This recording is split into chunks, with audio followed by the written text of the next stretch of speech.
Welcome back, lovelies, yarny peeps and non-yarny peeps, to the Mama G Gear channel. Woo, woo. And again, we're winging it. It's clearly a different day. We're winging it. Oh yeah, you got wings. I got wings. Yeah. How ironic. And that's, if you can hear that grumpy noise, that's this guy. Dougal the He's a basset. Destroyer. You can do He's a whatever. basset. You can do what you want. Yeah. You push him, he makes noises. No. He did. You didn't hear it. Anyway, I'd like to introduce you to Dr. Blades.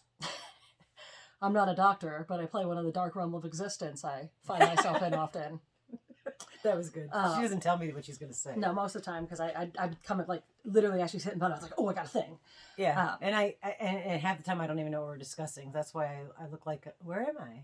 So today we're actually going to be discussing some tips and tricks for quitting things like cigarettes. Oh. Because it's important.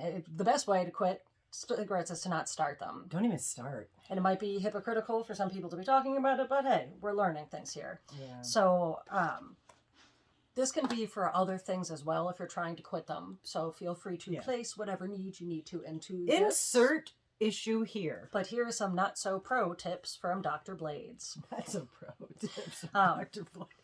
So a good place to start is to be aware of, like we've talked about the other day in the video, of things that wire together, or things that fire together and wire together. I screwed her up on that one. So if you wake up and the first thing you do is put a cigarette in your mouth, your first thing awake and a cigarette are wired together. If you get into your car and the first thing you do is light a cigarette, you've now linked lighting a cigarette to driving a car. And so coffee if you don't want a cigarette, but let's just say you have to run somewhere real quick and you get into your car, your brain's going to be like, ding, ding, ding, ding, ding. We smoke a cigarette now. This is cigarette time. So true. So the first tip would be to try to separate those slightly. So maybe if you wake up and you have a cigarette, wake up and be like, this week, I'm going to wake up and I'm going to exist for 15 minutes before I light a cigarette. And then maybe next week you can do it for half an hour and slowly increase that until when you wake up, you don't crave a cigarette till, let's say, you get in the car or you get angry or something happens. You're breaking the cycle.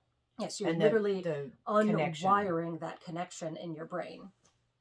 Yes. And another good thing would be to record them. There's a lot of apps out there, or even just on your cigarette pack.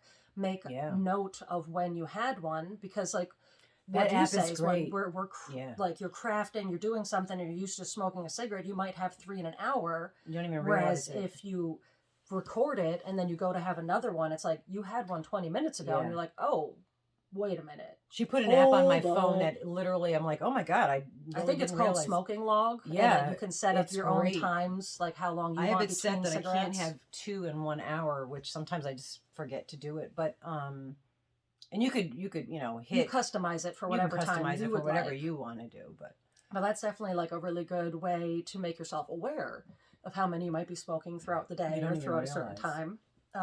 Another thing to help unwire the habit, would be if I'm used to smoking sitting on this couch, even something as simple as me standing up next to it. Disassociating that from your brain.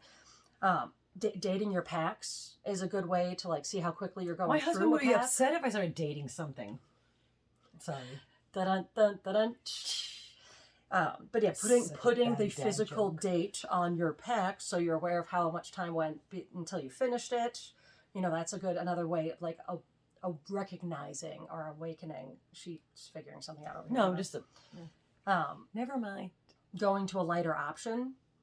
Great. Yeah. That's another thing to do. Poking little holes in the filters. In the filters. Taking less. You're getting more air. Yes. Than just a cigarette. So just taking a needle and just poking a couple holes, and it'll be like you're making your cigarette lighter. So you can wean yourself to a lighter cigarette that way. And if you're doing all of these mixed together, like what you'll find is, let's just say you're in the midst of not having a cigarette when you first go in your car, and you're 5 months into like really trying hard, and you get to the point where you get in your car and you get to your destination. I'm trying. And you've noticed, oh, I didn't have a cigarette that whole time, because you have been pushing yourself and pushing yourself and pushing yourself, that you've officially unassociated those two concepts in your brain. And then it gets to the point where you don't bring them with you anywhere. And you'll notice as you slowly unwire the things in your brain, you're removing that part of the habit, because you know what? The actual habit of smoking is difficult enough. and you can't disassociate yourself from that if you're still smoking.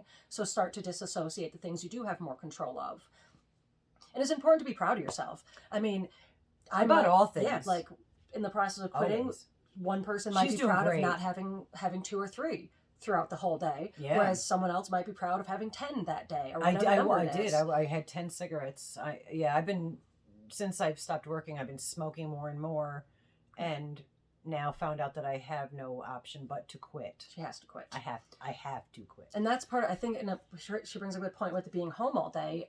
Now you have more things to associate with smoking, which means it's even more important to try to not do anything. Yeah. If you're going to have one, stop what you're doing and just be in that moment, so you're not wiring anything else to it, to allow yourself the ease of quitting without quitting. And now you get in your car, now you're just angry because I'm supposed to be having a cigarette, I'm in my car. No, if you get to that point, you'll get in your car and maybe you get angry and you want a cigarette, but it won't be associated with the car itself.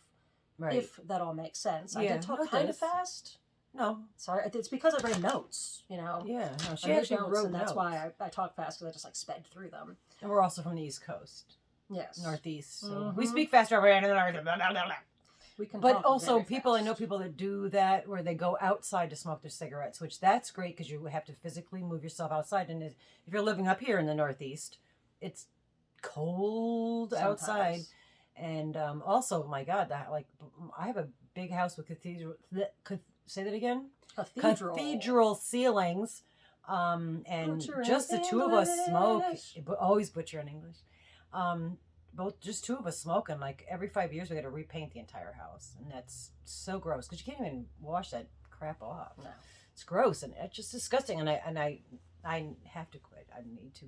She's actually so if you have any other tips actually to help quit things like cigarettes, please do add them to the comments. Put them in the comments because I could use all the tips that you guys have, because I've smoked since I'm 13, about a pack a day more or less. It got up to almost 2 packs since I've been not working anymore and being home without a vehicle and all that.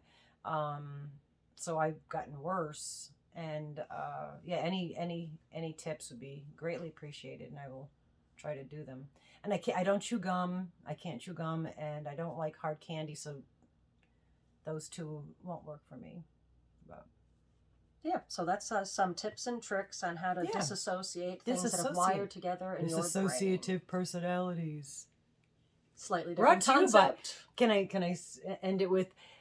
This commercial interruption was brought to you by Dr. Rusty Blades.